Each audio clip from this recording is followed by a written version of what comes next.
Hi everyone, welcome back. Having lived in many different countries over the years, we often have the occasion, the opportunity to go back and to visit people and different places. And it's always amazing to see how things change. People change, places change, weather patterns change. The way things are done changes. We're living in a world of technology, and the advancement of technology is staggering each and every day of the year. I remember years back when I used to book my flights, I would go into the travel agency and she would have these huge manuals like this for Air France, for British Airways or Delta or whatever. And then she would page through, and there are thousands of pages in those manuals, and look for the flight, look for the country. But today, what do? We can pick up our smartphone, and where we are, we can look at a flight, we can book it, we can pay for it, we can check in online, we can get the boarding pass for it, all on that little phone. Things have changed. It's incredible. But in the midst of this, one thing is certain. Something does not change, and that's God's word.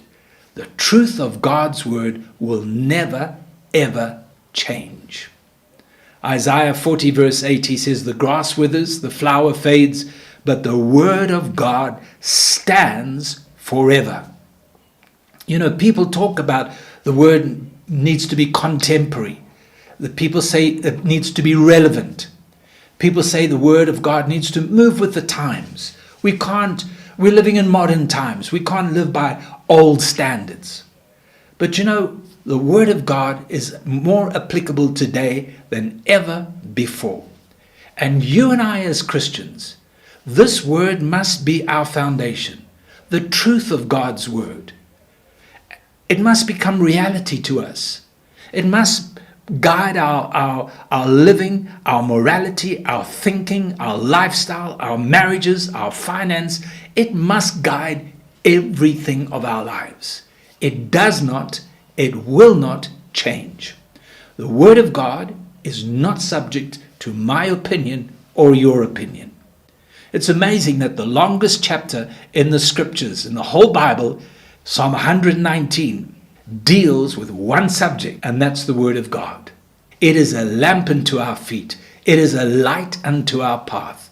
I want to challenge you. I want to encourage you. Treasure the word of God. Read the word. Study the word. Meditate on the word. Let it fill your heart and your mind. And let the light of this precious word of God shine brightly in your life. God bless you.